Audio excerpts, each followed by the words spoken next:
আমরা যাইতেছি পুকুর পাড় মাটি কাটছে দেখার জন্য কিভাবে তারা মাটি কাটে সেটা এখন দেখে আসতেছে। কি সুন্দর করে বালু আসতেছে। ওই সেটা হলো মুক্তাগাছা।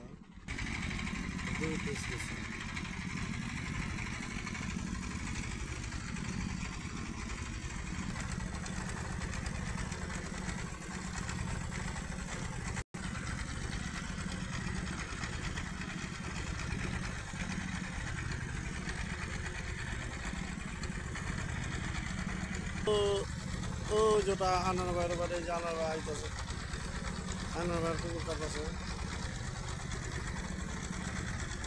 করতে যাবে।